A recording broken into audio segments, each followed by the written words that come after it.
O Senhor esteja convosco. Proclamação do Evangelho de Jesus Cristo, segundo Mateus. Naquele tempo, dirigindo-se para a sua terra, Jesus ensinava na sinagoga, de modo que ficavam admirados e diziam: de onde lhe vem essa sabedoria e esses milagres? Não é ele o filho do carpinteiro? Sua mãe não se chama Maria e seus irmãos não são Tiago, José, Simão e Judas? E suas irmãs não moram conosco? Então, de onde lhe vem tudo isso? E ficaram escandalizados por causa dele. Jesus, porém, disse: um profeta só não é estimado em sua própria pátria e em sua família. E Jesus não fez ali muitos milagres, porque eles não tinham fé. Palavra da salvação.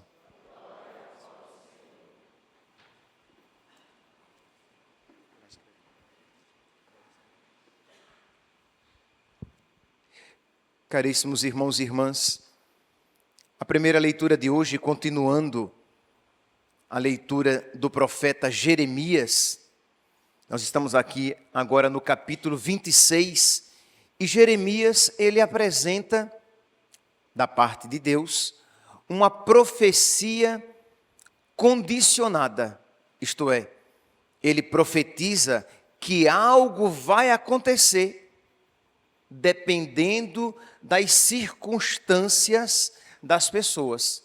Então, o profeta Jeremias, lhe vem a palavra e ele diz: assim fala o Senhor, põe-te de pé no átrio da casa do Senhor. Deus falando com Jeremias: põe-te de pé no átrio da casa do Senhor e fala a todos os que vêm das cidades de Judá para adorar o Senhor no templo.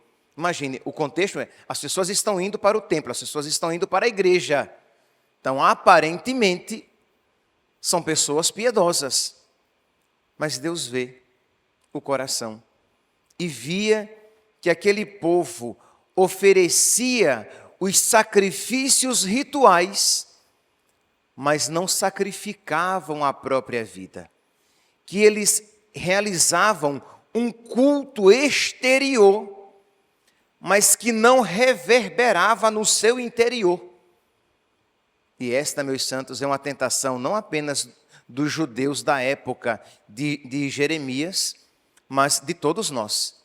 Nós temos que ter muito cuidado para que a nossa religião não seja apenas pro forma, não seja apenas uma realidade externa que não toca e não transforma o nosso interior. Pois bem, então, Deus diz a Jeremias: põe-te de pé no átrio da casa do Senhor e fala a todos os que vêm das cidades de Judá para adorar o Senhor no templo.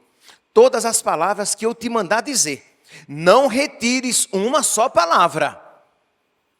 Deus sabia que a palavra que ele ia mandar Jeremias dizer era uma palavra dura, era uma palavra difícil, e que Jeremias já estava sofrendo pelas palavras de outrora, agora que a situação iria piorar mesmo.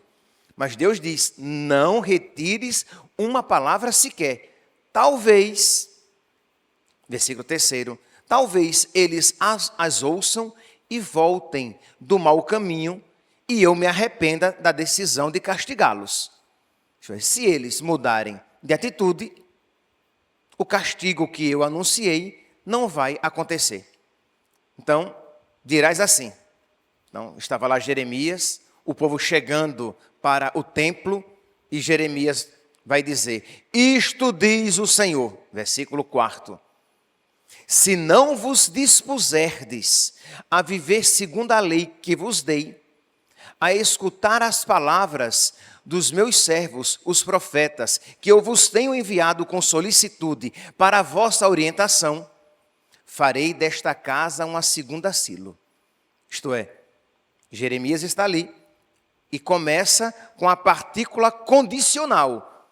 Se não vos dispuserdes, isto é, se vos dispuserdes, se vocês se colocarem em estado de obediência, nada disso acontecerá.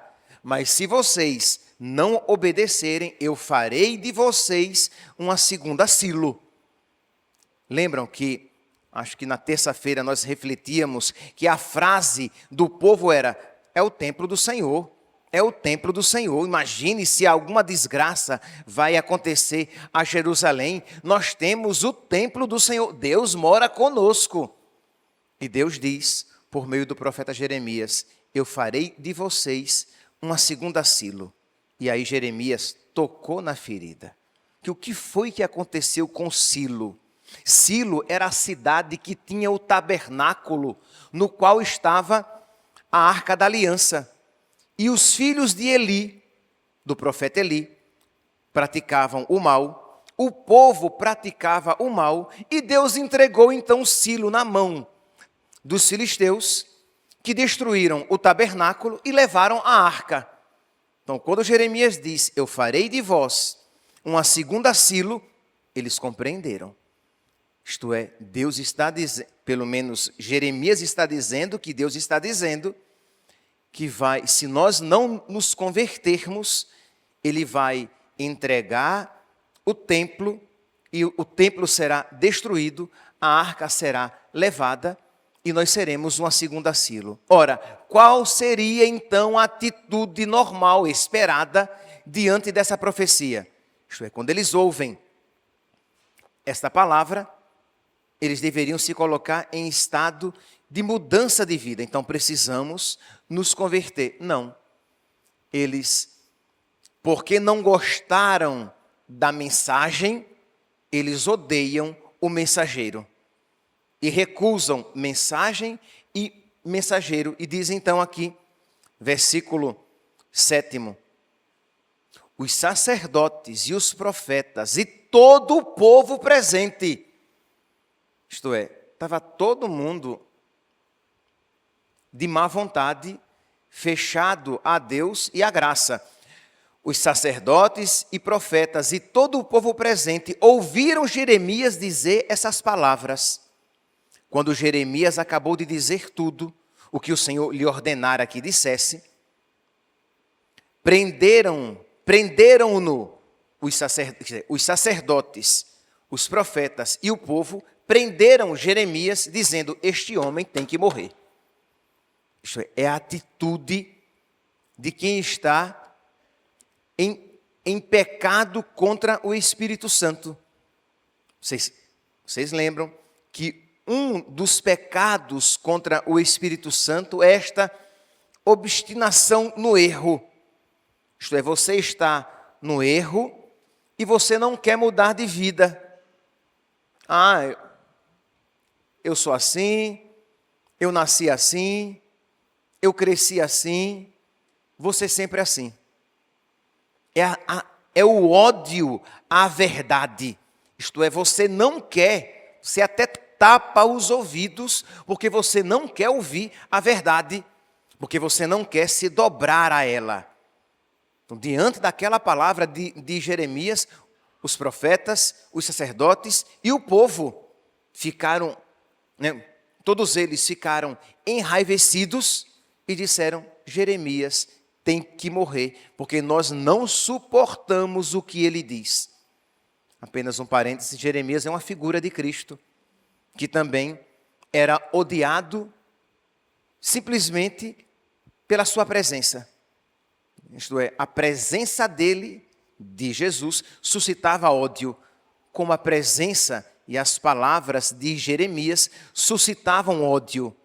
Meus irmãos, nós vemos aqui então uma situação, se nós formos aplicar para a nossa realidade, nós vemos que o mundo atual se encontra também nesse estado de pecado contra o Espírito Santo. Isto é, de uma obstinação no erro. Livre-nos, Deus, de que esta palavra também se aplique a nós, mas que cada um a aplique a si. Que cada um, ao ouvir isso, se pergunte: meu Deus, mas eu estou assim? Esta má vontade, essa obstinação no erro, esta este ódio à verdade também se encontra em mim? Porque eu estou dizendo, isto é um fato, que esta postura está presente no mundo, mas lembremos-nos, nós estamos no mundo. Não devemos ser do mundo, nem como o mundo, mas nós estamos no mundo. E devemos ficar atentos se essa postura não se encontra presente também em nós. Pois bem, mas qual é a atitude do mundo? Essa atitude de pecado contra o Espírito Santo. É um mundo que não quer se converter, que se orgulha do seu pecado, que faz passeata para o seu pecado, porque tem orgulho daquilo que faz e que ofende a Deus. Isso é uma postura espiritual que denota, que demonstra a presença do pecado contra o Espírito Santo. Essa obstinação no erro. E pior ainda, né? Não é apenas uma obstinação no erro, mas é uma obstinação gloriosa, em que você se vangloria por nele se obstinar, por naquele pecado permanecer. Que existem aqueles que se obstinam no pecado, e isso é mal, é terrível, é uma desgraça, mas que não se vangloriam disso. Mas o mundo atual, ele não apenas está obstinado, enraizado, incrustado, fincado, enterrado no pecado, como se vangloria disso, como se isso fosse bonito. Mais do que nunca a palavra de São João, na primeira carta, no capítulo 5, versículo 19, é verdadeira, né? O mundo jaz no maligno. Né? Jaz, do verbo jazer, né? Estar deitado, estar por terra, estar morto, sepultado. Né? Daí vem o jazigo, né? Aquelas construções nos cemitérios. Então, o mundo jaz no maligno, quer dizer, o mundo está deitado, enterrado, entregue, morto, sepultado no pecado, na separação de Deus, no maligno.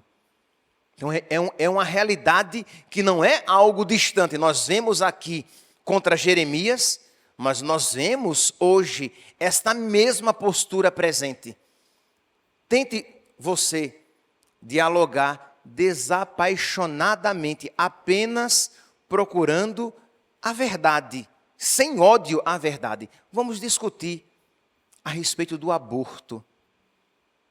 Vá conversar com as autoridades que legislam sobre isso e dizer, olha, será mesmo que ali na barriga da mãe é apenas um amontoado de células? Será que não é uma vida? Será que nós não temos indícios para mostrar que é uma vida? Porque se nós partirmos do pressuposto de que no dado momento ali se transforma numa vida, tem dignidade e é sujeito de direitos, se nós dissermos que num dado momento isso acontece, nós também iremos dizer que num dado momento a pessoa pode perder. Isto é, se não é desde o início provido de direitos e dignidade, pode ser que eu diga depois que num dado momento da vida ele os perdeu, porque é o que está acontecendo, né? Em muitos países europeus, por exemplo, já se pode, os filhos podem até, contrariando a vontade dos pais, destiná-los à eutanásia. Não, papai, o senhor já está com a vida muito acabada, já não é mais vida, já não é mais gente, o senhor tem que morrer. Não, meu filho, mas eu não quero morrer. Não, mas o senhor já está muito doente, o senhor tem que morrer. Gente, isso já está acontecendo.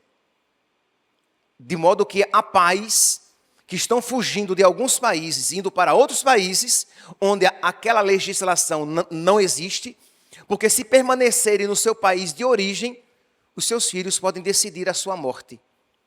Mas entenda, mas se os pais podem decidir a morte dos filhos na barriga, quando jovens, em tenra idade, por que é que os filhos não podem decidir a morte dos pais quando eles se tornam inapropriados, causadores de problemas? Entende? Se existe lógica em matar os filhos na barriga quando eles causam problemas, essa mesma lógica pode ser aplicada em matar os pais quando eles causam problemas. Então, mas as pessoas, elas não querem ter uma discussão tranquila e ver, olha, esse princípio, ele é mau, ele é danoso, ele é pérfido, ele é indigno, porque ele é destrutivo do ser humano. Isso não é um princípio bom, não é um raciocínio lógico e bom. É um raciocínio pérfido, mau, danoso. Não, quando você isso diz, as pessoas já vão taxar você, que você quer obrigar as mulheres a terem crianças a todo custo, de que você é um fascista, porque é a palavra do momento. Você é um fascista, você é mau. Você diz, não, mas eu quero só dialogar com você e perguntar, será que é correto mesmo dar uma injeção de cloreto de potássio numa criança para matá-la na barriga da mãe, quando este procedimento nem com os animais é permitido? Será mesmo? Será que isso é lícito? E será que aquela criança que pode sobreviver fora da barriga da mãe, será que não seria mais adequado, então, retirar a criança, deixando-a sobreviver e dá-la para a adoção? Não, ela tem que ser morta. Então percebe assim, é um ódio à verdade. Você vai com um discurso lógico e você quer dialogar com a pessoa e ela vai dizer logo que você é mau, que você é fascista, que você tem que morrer. Isto é, esse seu discurso, ele é insuportável. E por que aquele discurso é insuportável? Porque ele é verdadeiro. E a verdade, ela traz luz. Você quando vê, você precisa ser católico para dizer que é inconcebível que um homem, só porque um papel resolveu dizer que ele é mulher, que é inconcebível que este homem, por exemplo, ele tenha os mesmos direitos e seja tratado exatamente igual às mulheres, por exemplo, no esporte. Aí vai um homem, mas porque um papel disse que ele era mulher, vai competir com as mulheres no esporte e vencê-las, porque fisicamente os homens, na sua grande maioria, pode haver aqui e ali alguma exceção, mas na sua maioria, os homens são mais fortes fisicamente. Isso tem lógica. De você aceitar que um homem barbado frequente o banheiro da sua filhinha, mas o papel diz que ele é mulher. Mas, sem paixão, vamos raciocinar aqui. Será que isso é adequado? Não, você é um homofóbico, é um transfóbico, você é um fascista, você tem que morrer. Isto é um mundo que se fechou à verdade, que não quer olhar as coisas. O que Jeremias estava dizendo? Jeremias estava dizendo o quê? Se vocês não mudarem de conduta, o castigo virá. Mas se vocês mudarem de conduta, o castigo não virá. Jerusalém não será uma segunda Silo. Mas eles esqueceram a parte condicionada e pegaram apenas o quê? Ele vem aqui ao templo para dizer que o nosso templo será destruído. Ele tem que morrer. Essa palavra é insuportável. Percebe esse fechamento à verdade, que em última instância é um fechamento a Deus, porque Deus é a verdade. Mas, meus santos, olhar isso nos sacerdotes, nos profetas e no povo na época de Jeremias, olhar isso no mundo atual, não vai trazer grande benefício espiritual se você não aplicar a si. Quantas vezes você também fica recalcitrando contra o aguilhão? Isto é, você vê a vontade de Deus, a verdade, e você não a aceita, Pode não ser algo tão trágico e drástico como estes exemplos que eu citei, mas a vontade de Deus para a sua vida, e esta é a verdade. E você fica se contorcendo, dando murro em ponta de faca, querendo mudar as coisas porque você não quer que elas sejam como se lhe apresentam. Quando o verdadeiro servo, amigo, discípulo, católico, ele acolhe a vontade de Deus imediatamente conhecida. Quando você percebe que a Deus agrada, quando você busca a santidade e você combate não apenas os pecados mortais, mas também os pecados veniais. E você conhece esta verdade e você diz: eu vou combater todos os pecados da minha vida, inclusive os pecados veniais. Quando você percebe, né, você, mulher, daqui a pouco darei um exemplo para os homens, tá? Você, mulher, abre o seu guarda-roupa e você se pergunta: a Virgem Maria usaria essas roupas que eu tenho no meu guarda-roupa? Será que se Nossa Senhora me pedisse uma roupa, eu teria para dar a ela uma das minhas roupas? Ou as suas roupas não são roupas que você, diante de Deus, pensaria a Virgem Maria usando-a? Mas você não quer nem pensar nessas coisas, porque o padre é muito radical. Ah, tá bom, ele também coloca Nossa Senhora logo, mas ela é uma mulher. Ela é uma mulher. E aquilo que não é digno para Nossa Senhora, não é digno para você. Se Nossa Senhora não pode usar, você também não poderia usar, e vice-versa. Por quê? Porque somos todos templo do Espírito Santo.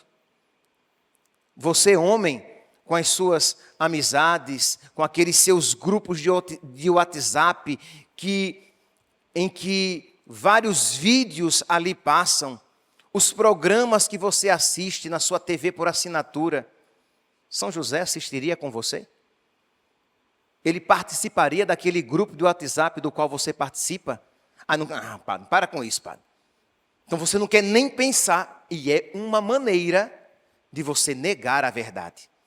Isto é, você tapa os ouvidos, você não quer pensar naquilo. Por quê? Porque você, se não tem um ódio explícito à verdade, ele está implícito, mas está presente, porque você a recusa, você não quer se confrontar, você não quer parar e refletir aquilo à luz da razão, iluminado pela sua fé, e você dizer: será que isso mesmo é agradável a Deus?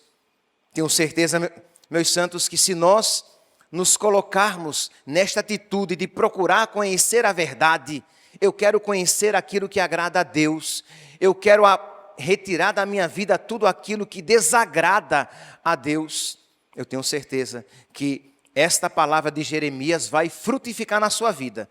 Mas se você só ouvir isso, só se ater, só se apegar àquilo que aconteceu na vida de Jeremias, àquilo que está acontecendo no mundo, e não aplicar na sua vida, isso de nada vai valer, porque em nada vai frutificar.